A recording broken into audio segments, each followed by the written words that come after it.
you all know that our days are broken out into different themes. This is day 1, and it's all about climate and nature and how trails connect us to the importance of nature. It is, as you know, a vital connection to the natural world, a way to experience the beauty and biodiversity of our landscapes firsthand. And you know they are a gateway to conservation, outdoor recreation, environmental stewardship, go on and on. You'll hear all about that today. And we have the privilege of hearing from 3 brilliant keynote speakers this morning. Each one of them is a true leader, visionary, and expert in their field. It is my pleasure to introduce our very first keynote speaker, Dr. Harvey Locke. Harvey is a conservationist, writer, photographer, and a recognized global leader in parks, wilderness, and large landscape conservation. He is the co-founder of the Yellowstone to Yukon Conservation Initiative and the Global Nature Needs Half movement. He also serves as vice chair of the IUCN World Commission on Protected Areas for Nature Positive.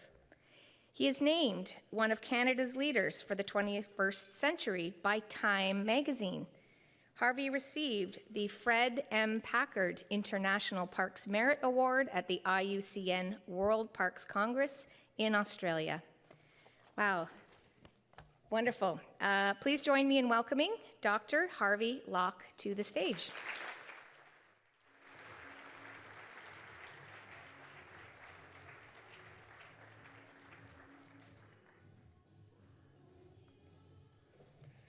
Well, I hear this exciting music, and to learn that I'm a member of the 35 Club, that's new for me. And thank you, Elder, for spraying sweetgrass. That was great.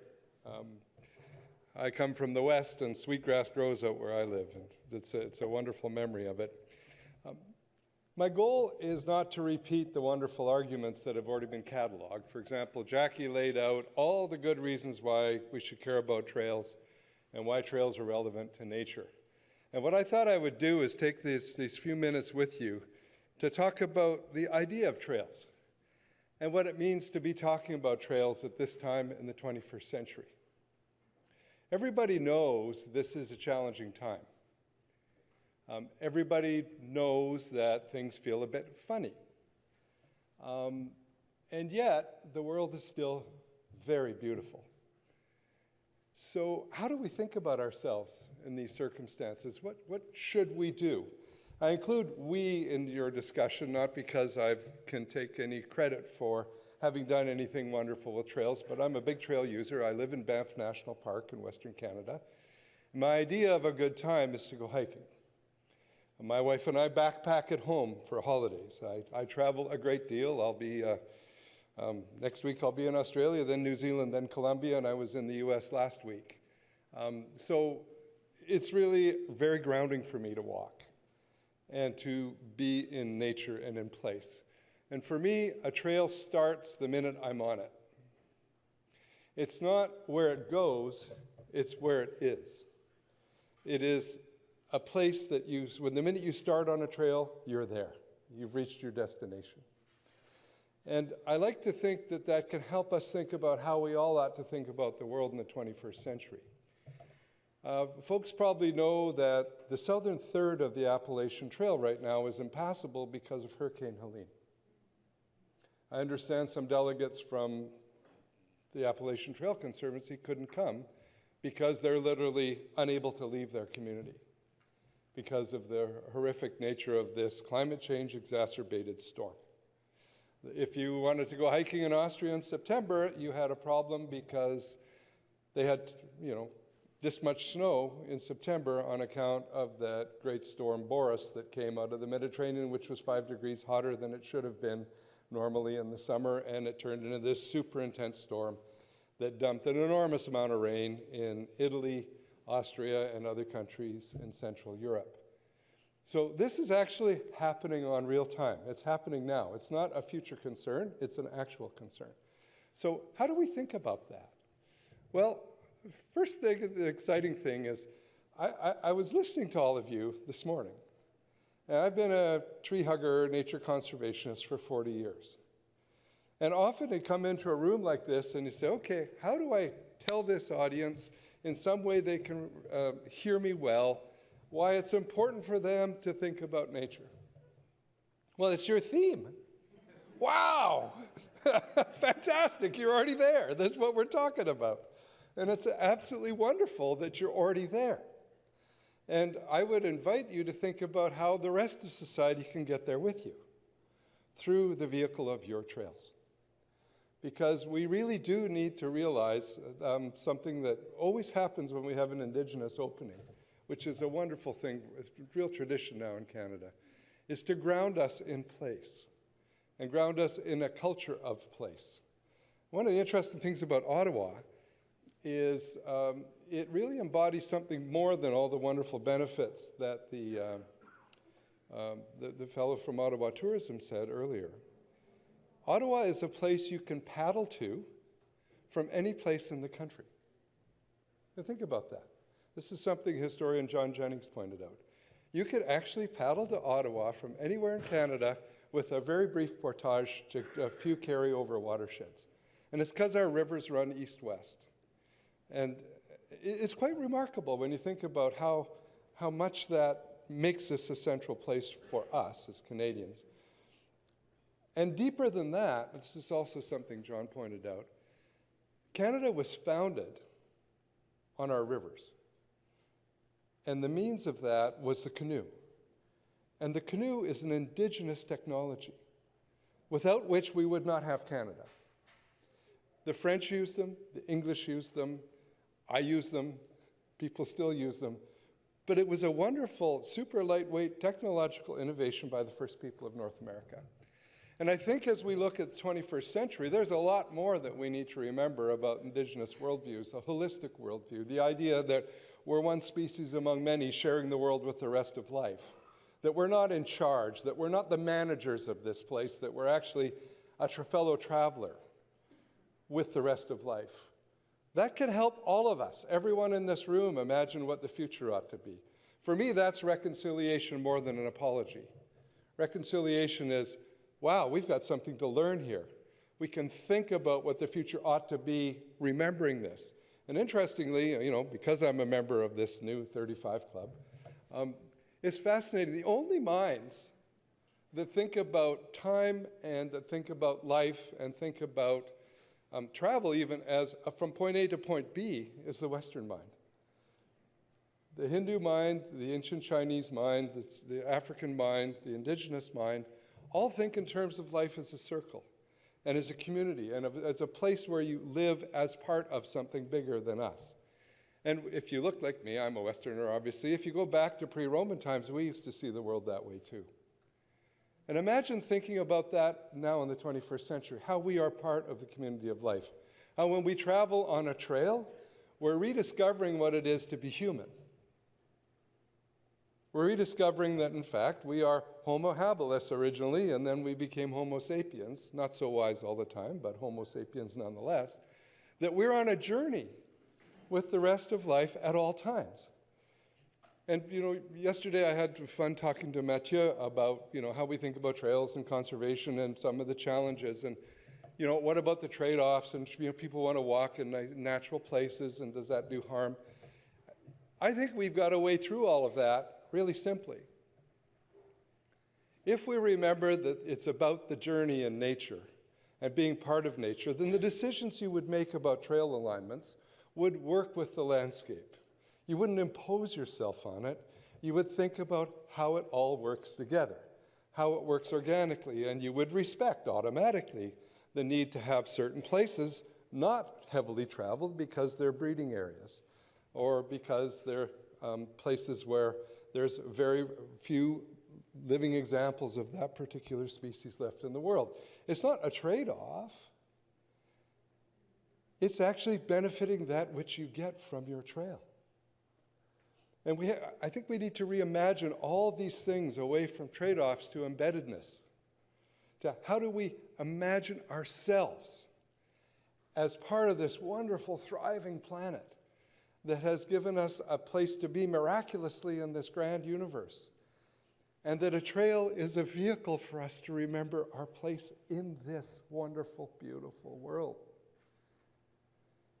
So you're engaged in one of the great missions. You're not a distraction. You're not a pastime. You are a pathway to a better future as the trail community. For me, I know nothing matters more than a chance to be out in nature, walking in nature. Nothing matters more than to hear something that's not coming from something I control, not my earbuds and telephone, but a bird song, or the sound of the wind in the trees, or the sound of a stream running, or perhaps not making any noise at all. That's magic. That's the magic that we can bring back into our lives, back into how we behave in all aspects of our lives, for every aspect of society, and set ourselves the challenge of how do we, as we journey through this troubled 21st century, not make it one of limitation, of catastrophe, of despair, but one of hope and optimism and imagining a different future. And what's remarkable is that we have now global agreements that give us the architecture to do that all over the world. So the parliamentary secretary mentioned the national policy of protecting at least 30% of Canada by 2030. It's a wonderful policy. It's actually the policy of the world. It comes from the Convention on Biological Diversity's Global Biodiversity Framework, target number 3. We will protect at least 30% of the planet's fresh marine and freshwater marine waters and land by 2030. We will also, in Target 1, stop the loss of natural places that are intact. And in Target 2, we will restore at least 30% of the world. And Target 12 says we will mainstream conservation, get people out in nature, get them involved, do ecological connectivity, and that's where the trails community sits. You're actually in the global biodiversity framework as a key element of that whole way of us moving towards, and here's the vision of the Convention on Biological Diversity is to live in harmony with nature. Wow. Isn't that what a trail's supposed to be? A journey that's in harmony with nature? And the mission, the 2030 mission, is called the Nature Positive Mission, to halt and reverse the loss of nature by 2030. That nature positive idea is part of an idea that I was part of creating. Australia's hosting a national conference about it next week. First country to actually say we're going to talk about nature positive future. It's a really, really exciting thing. I have the privilege of going there and speaking at it. And it's intended to be the corollary to the idea of a net zero or carbon neutral world. And there's something called the Sustainable Development Goals, which is the idea of a more equitable future for everyone. And so you can imagine a global vision of an equitable, nature positive, carbon neutral or net zero world. And imagine if we all decided that was the primary business of the 21st century. Imagine if we all decided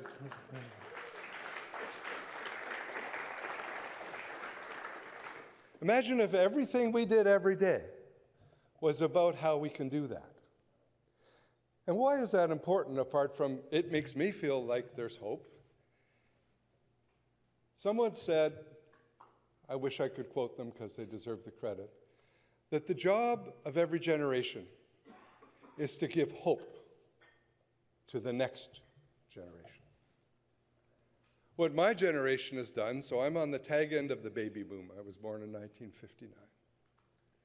What my generation has done we have prospered mightily, and we have given despair to the next generations. That's not okay. It's not okay.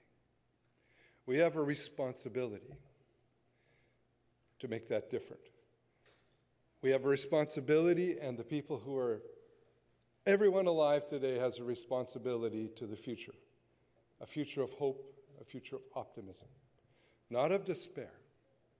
And that means that we have to do things differently. And we have to get away from talking about rights, my right to this, my right to that, I don't want to do this, into the language of responsibility. And the language of responsibility is actually interesting. For example, the Indian Constitution of India says, it is the duty,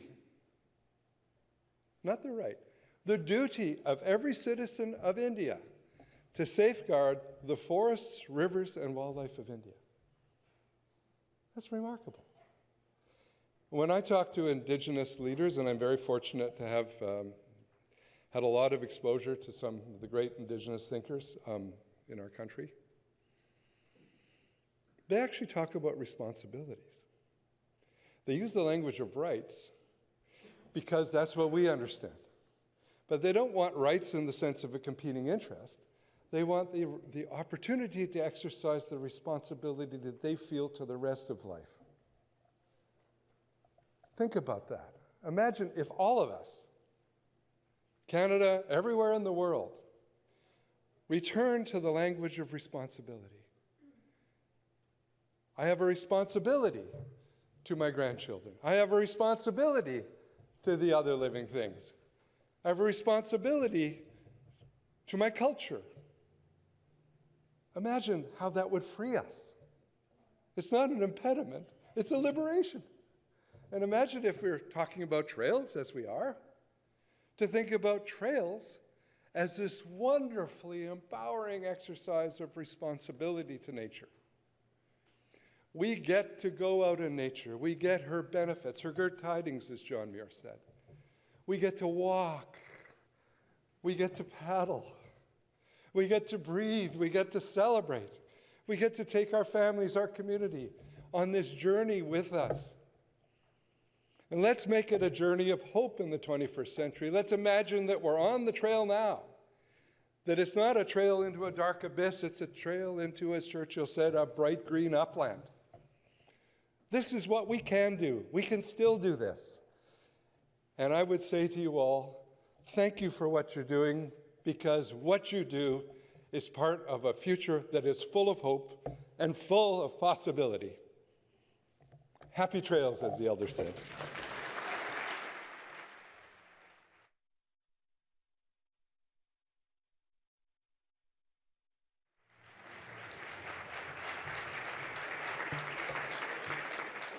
That was fantastic. A future of hope. That is such a wonderful message. I want to put that in my phone and wake up in the morning to that every day. We're so lucky to work where we work, aren't we? This is our responsibility. From what Dr. Harvey Locke just said, we have a responsibility, and this is our job. We get to do that. How lucky are we? Anyway, you know, you said something else. Dr. Harvey Locke talked about being part of the 35 Club, and it reminded me of one of my favorite shows, which is Saturday Night Live. They have a 5-timers club. When you host the show 5 times, you get a special jacket. We should have a 35-plus trails jacket for people in the room. It's kind of cool. Okay, next we have the honor of hearing from Christine Loth-Bown, Vice President of External Relations and Visitor Experiences at Parks Canada, the organization that's responsible for the important task of protecting, preserving, and sharing Canada's natural and cultural heritage. Christine has a distinguished career in policy development, program implementation at the federal level, with over 28 years of experience. Prior to joining Parks Canada, Christine held senior roles at the Canadian Tourism Commission, Fisheries and Oceans Canada, and the Impact Assessment Agency of Canada. Please join me in welcoming Christine Loth-Bown. Thank you.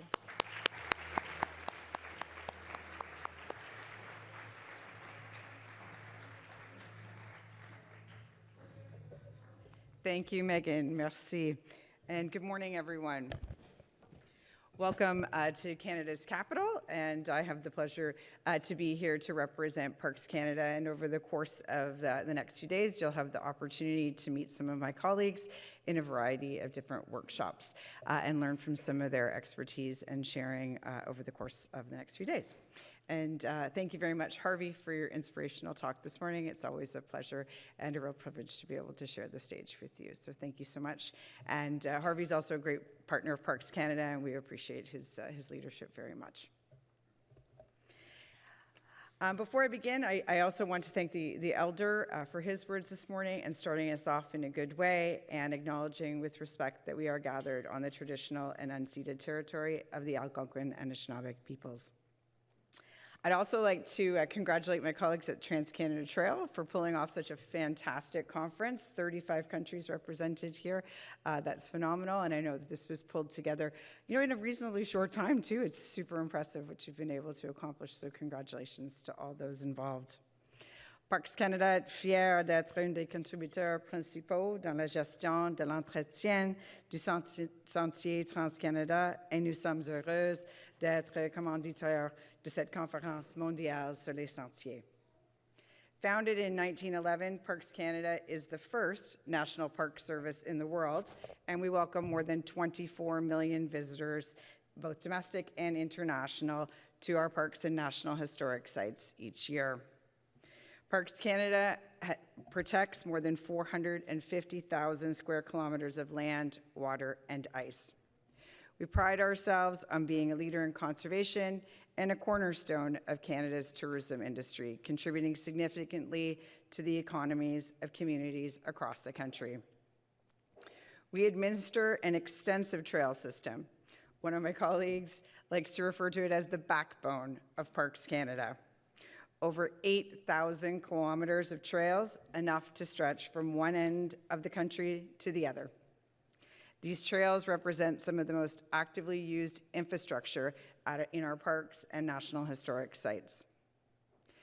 Les sentiers sont les liens qui mènent les visiteurs au cours des lieux administrés par Parcs Canada, mettant en valeur certains des endroits, des paysages et des histoires les plus exceptionnelles que le Canada ait à offrir. Trails are places that encourage us to breathe deeply, to take a moment to reflect, to smile, to say hello to others as we pass them along the trail. Simple things that remind us of our commonality and help to foster a sense of community amongst us. For Parcs Canada, trails also play an important part in helping us to exercise our responsibility to conserve and to sustain the environment while offering world-class visitor experiences.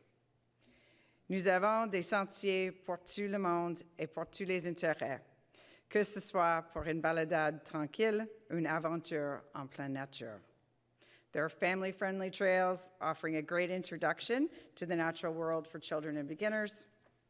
There are trails designed for visitors with varying degrees of mobility, including several accessible trails, such as the kilometer-long Tip Trail at Point Pelee National Park in Ontario, that leads to the most southerly mainland point in Canada. Beaucoup de nos sentiers sont des destinations nationales à part entière. This past summer, I had my own opportunity to experience some of our very family-friendly trails with my 12-year-old son, my 12-year-old nephew, and my husband. We had the pleasure to hike in Cape Breton Highlands National Park on the Skyline Trail, and in Grossmoor National Park in Newfoundland on the Tablelands Trail. Trails, in their simplest form, connect us from point A to B. They are, however, a catalyst for much deeper connections. J'aimerais explorer avec vous aujourd'hui le thème des sentiers en tant que les connecteurs au niveau national, communautaire, et individual. Connection, of course, occurs at the landscape level, but it can also represent the partnerships that are forged between nations. The Chilkoot Trail is a unique and historic route that spans both Canada and the United States, linking British Columbia and Alaska. This trail holds deep significance as a gateway to the Yukon's interior, used as an Indigenous trade and travel route. The Chilkoot Trail was a lifeline for the Tagish and Tlingit peoples, connecting coastal communities with interior tribes and aiding trade and cultural exchange. Lors de la ruée vers de l'or de Klondike, à la fin du 19e siècle, le sentier était la route vers Yukon et Alaska pour les chercheurs de fortune. Today, it remains a symbol of cross-border collaboration and a shared heritage between nations. Pour Parcs Canada, la gestion d'un sentier qui s'étend sur deux pays offre plusieurs avantages.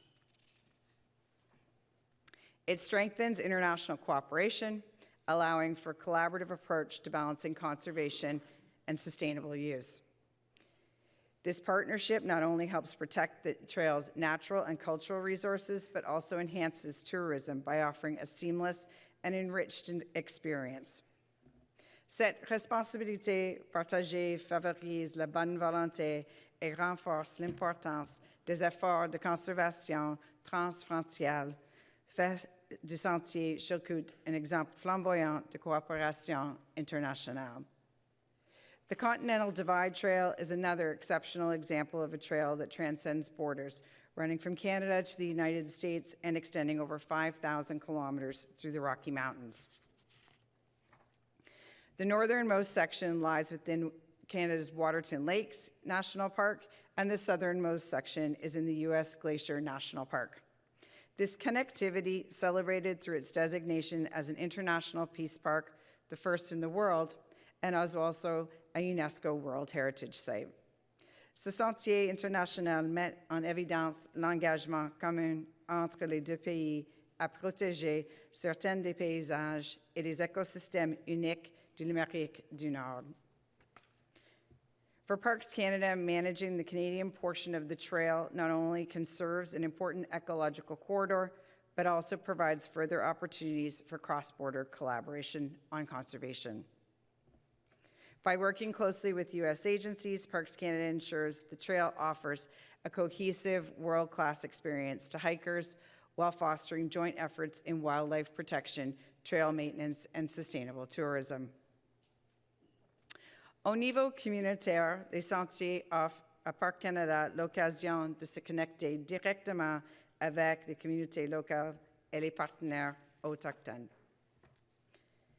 Trails play an important role in making connections that contribute to reconciliation and the importance of renewing our relationship with Indigenous peoples and communities.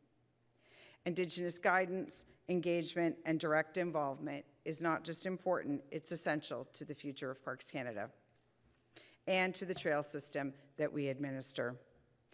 Parcs Canada est conscient du fait que pratiquement toutes les terres qu'il administre englobent les territoires traditionnels des peuples autochtones, Premières Nations, Inuit, et Métis. Indigenous communities have a deep ancestral connection to the land, water, and ice. Les connaissances autochtones des écosystèmes, des sites culturels et de l'importance historique de ces régions sont inestimables. More and more, we partner with Indigenous organizations and communities in trail design, construction, and maintenance. A prime example of this collaboration is the Up-Cheek-Tashi project. This multi-use pathway is located within the traditional territories and homelands of the Tla'aque'equ First Nation on the west coast of Vancouver Island. The Up-Cheek-Tashi, named by Indigenous elders, means going the right direction on the path. Individually, it refers to our personal journeys in life. However, going in the right direction refers to being mindful of the environment and all living things. This paved 25-kilometer multi-use pathway runs from the southern to the northern boundary of Long Beach and Pacific Rim National Park, allowing cyclists and pedestrians to pass each other safely. While in many places the pathway runs near or parallel to the highway, it features a forested buffer between pathway users and vehicles. Il offre aux visiteurs de tout âge et toute capacité un moyen sûr, durable et accessible de découvrir la réserve de parc national ainsi qu'une alternative viable de déplacement en véhicule dans la région du Pacific Rim. Working collaboratively with local First Nations and communities was a priority in building the Up-Cheek-Tashi Trail. Parks Canada embarked on this project in partnership with the Tla'aque'equ First Nation, and the success of the project depended on the active and meaningful involvement of partners throughout the planning, development, and construction stages. Dès le début du projet, les partenaires ont indiqué de façon claire qu'ils devaient être impliqués pour assurer la protection continue de leur alhouthi, leur territoire, traditionnelle. Involving community members from the project's inception was crucial to ensure that the pathway reflects a cultural experience for visitors. Upchiktashi is uniquely designed, pioneering new environmental mitigation strategies while honoring the diverse perspectives of Indigenous peoples and their communities.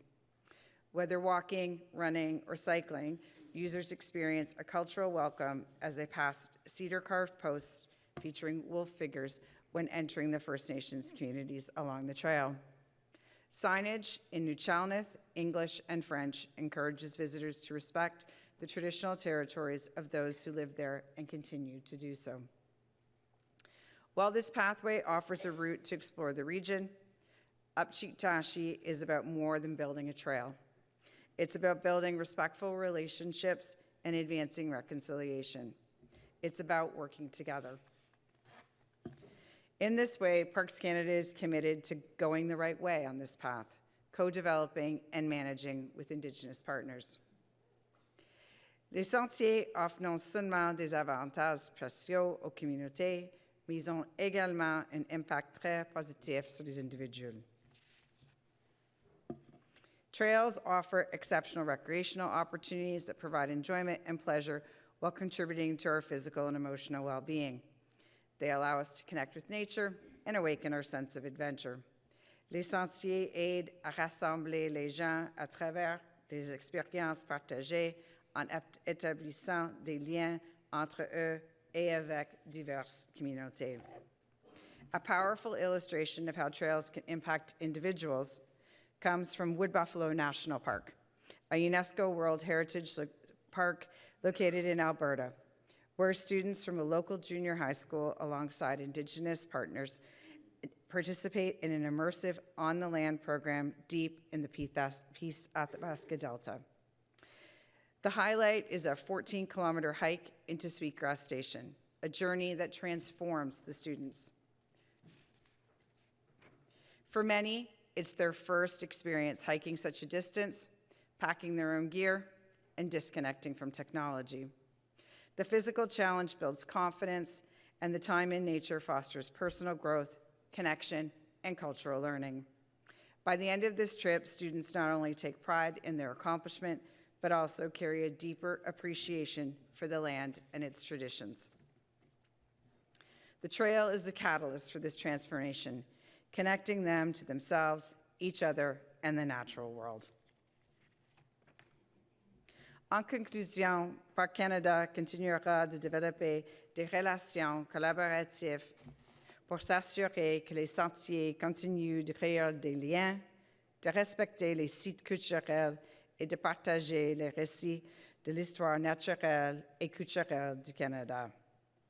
We will maintain our focus on increasing accessibility with more and more trail systems designed for people of all abilities. Nous continuerons à mettre l'accent sur les connexions qui nous permettent de promouvoir le tourisme régénératif. We are building and protecting a legacy, a natural asset that will remain a source of recreation, conservation, and inspiration for all Canadians for generations to come, connecting Canadians to one another and the remarkable land that we share. Finally, I'd like to invite you to connect with us through the Parks Canada app. We've just added a new feature called Favorite Hikes. It includes some of our hidden gems, staff favorites, interactive maps, trail details, and direct navigation to each hike. I hope you have the opportunity to explore that, and I wish you all well throughout the conference the next few days, and I hope that you get the opportunity to get out and enjoy some of the great trails here in the National Capital Region. Merci, thank you, miigwech.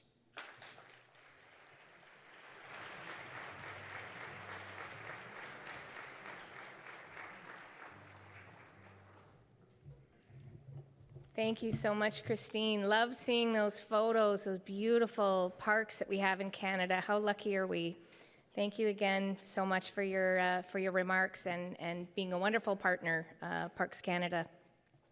Our final speaker brings a European lens to this important discussion. Carol Ritchie is the Executive Director of the EUROPARC Federation, which works to improve the management of protected areas in Europe through international cooperation, exchange of ideas and experience, and by influencing policy. Coming all the way from Scotland, we're thrilled to host her today in Ottawa. Please join me in welcoming Carol Ritchie to the podium.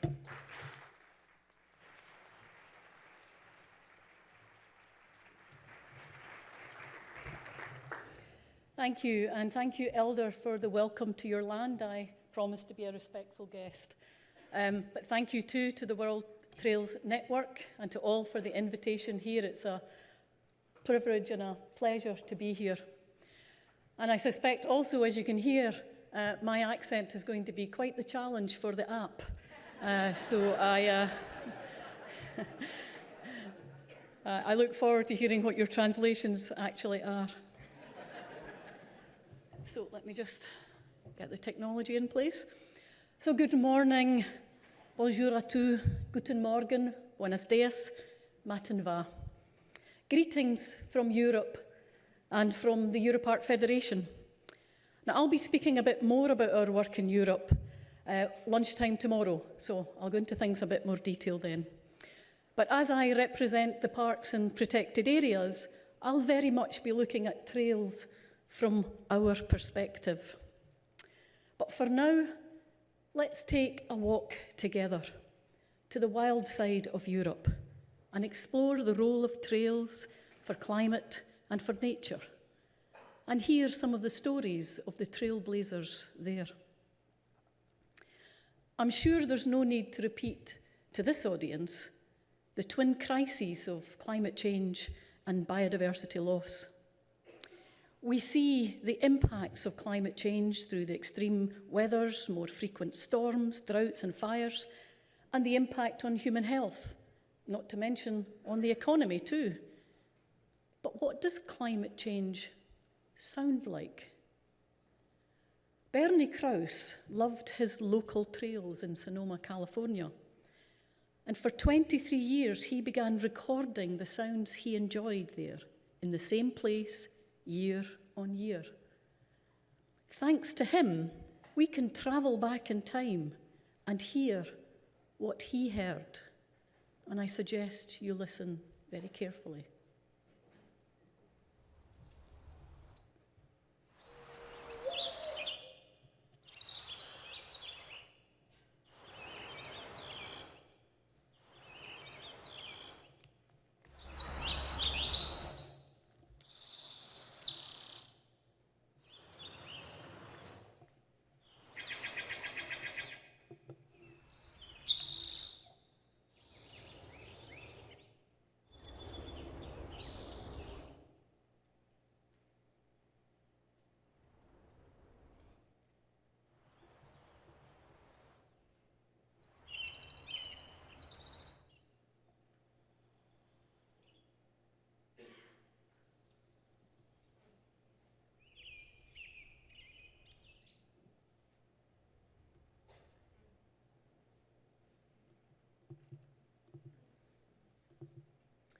The sound of climate change is silence.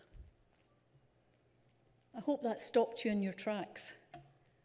The silence of 2015 was as a result of severe and extreme droughts, itself a result of climate change. Nature is trying to tell us something, but are we actually listening? We need to get back on track. We, the parks and trails community, need to design or redesign our trails with nature in mind. Trails that are fit for purpose, for future climatic conditions, flood, erosion, fires. We need to build in resilience. Now, this trail in the Alpi Maritini Natural Park in northwest Italy actually dates from the 19th century. It was a military route designed for moving cannons, armies, and men. But newer innovations, such as those in Iceland, have hovering or floating trails above to protect the sensitive habitats. Are we using the right materials for our trails? In fact, are our trails in the right place at all? But we too need to control ourselves.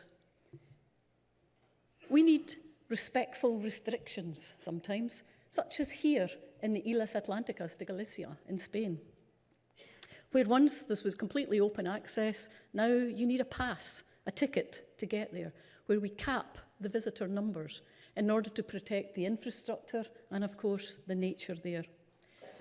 Now, this has only worked because of the positive communications around that, ensuring that people understand the direct link between the cap on visitor numbers and the restoration of the nature and the infrastructure there. And the park reports that they have very high levels of respect, appreciation and compliance with people visiting there now. And people, in fact, have a better nature-positive experience. Because we all genuinely want people to access and enjoy nature and to better understand their connection to it, and indeed how our decisions and choices create an impact on climate change and biodiversity loss. But I think we assume that perhaps just by creating our trails and taking people into nature, that that's enough, that people will understand and respond and react and respect by osmosis. We need to get explicit. And where we can and where we're able to do so, trails can explain biodiversity loss and climate change and the impact on that place at that time, making it relevant to the trail users. And here in Austria, in the Mutzerer Oberland Naturpark, they've embraced that idea with 14 experience stations along the trail, which show the impacts that provoke thought and invite action, such as here, where they're asking, climate change could be a chance to change things that we've wanted to change for a long time. What would that be for you? The governance of the trails, the choices we make, our response to climate change. Trails can be a vehicle for understanding and indeed for behaviour and choice changes, which will help take us on the path to recovery. Not just the recovery of our relationship with nature, but the recovery of nature itself. Which brings me to the nature conundrum for trails. We want to connect people to nature, but sometimes our very presence can impact, disturb, and risk damage to the very nature that we want to be connected to. Work in Finland has shown disturbance levels to wildlife as it radiates from a trail. And it's important that we arm ourselves with that information to design with nature in mind. Now, many trails in Europe have ancient uses from ancient times. Old hunting trails, forest trails, agricultural, for cattle, pilgrimages, just connecting people in villages. And here in the Austrian Alps, such an ancient trail now spans across 3 protected areas. The area is rich in wildlife, culture and history. The bookkeepers of the monasteries from centuries ago kept notes and kept records of the large mammals in the area for hunting and for tax purposes. So they knew about the bears, the wolves, and more importantly, the lynx, which was particularly important in this area. But over time, ecosystems changed with different uses, and so too the fortunes of the lynx. The fortunes of the people too changed, as once the villages were interconnected with a network of routes and trails, some in recent times are almost cut off. Now, with the creation of the various protected areas in the area, ostensibly to improve the ecological connectivity, the importance of the human connectivity was also important. And so formed the idea in the mind of Herbert Fulger, the director of the Gesalsa National Park. Working with others, they created the Lynx Trail. And it was born from a desire not just to connect people in villages, but to utilize the trail as the principal mechanism to show the importance and to protect the lynx and its home and habitat. Now, this was quite an imaginative decision, as the prevailing wisdom would be to direct people away from vulnerable habitats and species. But to do so required the collaboration of all the protected areas, the communities and municipalities. The ethos of the trail is to feel the spirit of the lynx, the lynx as a symbol of wilderness and wildness. You feel it, even if you never see it. It takes a whole society to create a park, and indeed a whole society to create a trail.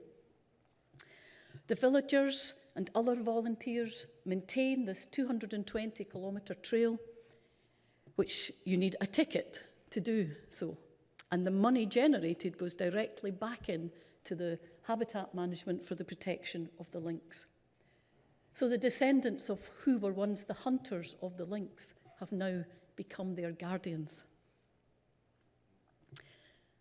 Trails are gateways to health. Taking us into nature, as we've heard, improves our physical and mental health, and the benefits are well known to us all. But we do need to ensure that we actually have a healthy and resilient nature in order to derive those very benefits that we're looking for. Healthy parks, and indeed healthy paths, make for healthy people. Trails are the natural health service, literally walking people back to health. But of course, we need to provide routes to connection to nature. We need to be able to give people the opportunities to touch nature. Now in Belgium, they've taken this concept both literally and quite imaginatively. Ignis Schops and the team at the Hoogkempen National Park have created special gateway experiences that immerse people in different aspects of the park, whilst keeping the fragile heathland in the core area protected, even if people are able and allowed to go there. 120,000 people come and pay to go barefoot on the Barefoot Trail. The monies generated fully fund the visitor centre and 10 staff. And the municipalities around are quite happy with the tourism and jobs that it brings.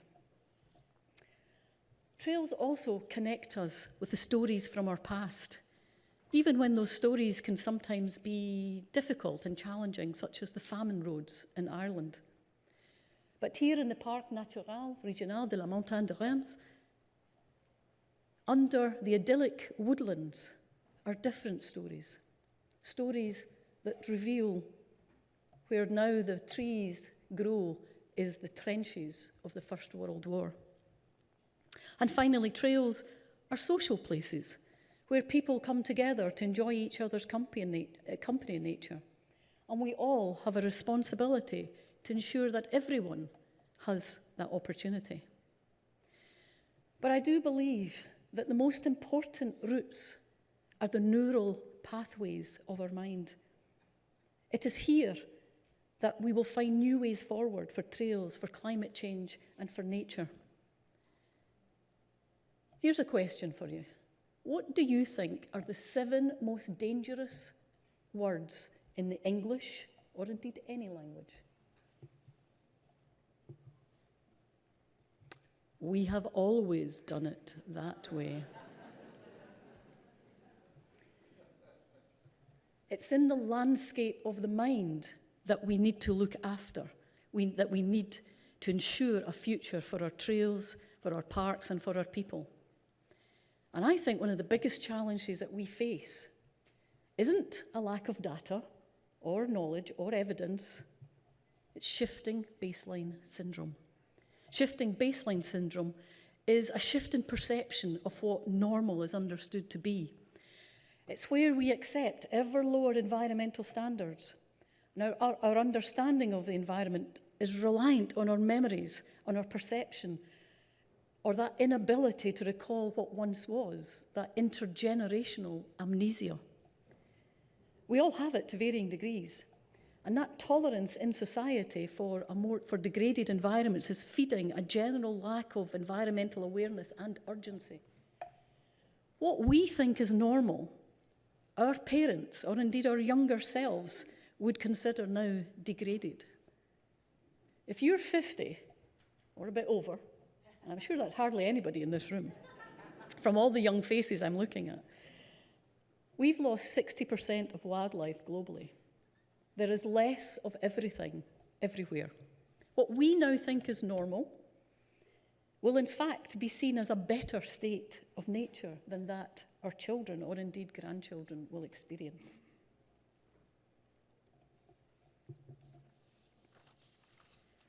But our trails can be places to capture and share those memories, to gather data and evidence, to challenge the normal, to use technology, old and new, to show past and potential landscapes of the future, to help recover nature. And we need intergenerational learning and walking together. We need to blaze a trail. Every trail should be a linear national park, a health centre, a gateway, a carbon sink, a spiritual retreat, a sports centre, a wildlife reserve.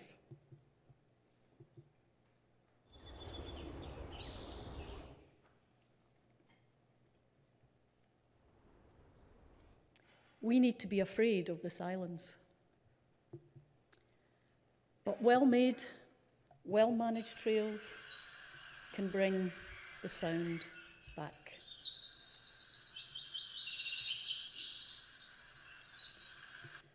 We are at a crossroads. We have all the data and evidence we need. Do we even know what we need to do about it? Yet, society shrugs. Dommage. It's the new normal. It's not normal. We are the present, and soon we will be the past. We need to ensure we leave a clear path, a legacy, and most importantly, as Harvey also reminded us, hope for the future. But the best way to predict the future is to be involved in creating it. So let's get our hands dirty. Let's get those trails made. Fight off the shrugs. Do not let apathy drown out our hope. Convert our aspirations into actions. Let our trails, whether they be the magnificent Trans-Canada Trail or a local peri-urban park, be the future for people, for place, and for the planet. Thank you.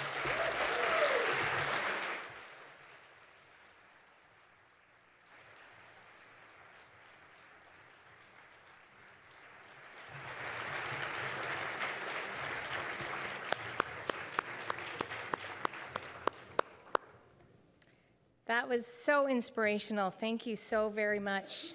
I love that. Let's get our hands dirty. Feel like let's go, right? And I don't know how many of you, I got goosebumps when that sound stopped. That was a really powerful way to express the loss of our land, and very grateful for that emotion that I felt. And let's bring the sound back. And I also love the shifting baseline syndrome. That's a good one. I'm going to use that a few times in our work at Trans-Canada Trail. So thank you very much, Carol. Thank you to Harvey and Christine for excellent day one keynote speeches. Lots of motivation, ready to go on this awesome day. We're going to have amazing breakout sessions and, a great day talking about climate and nature and all that good stuff. So thank you so much.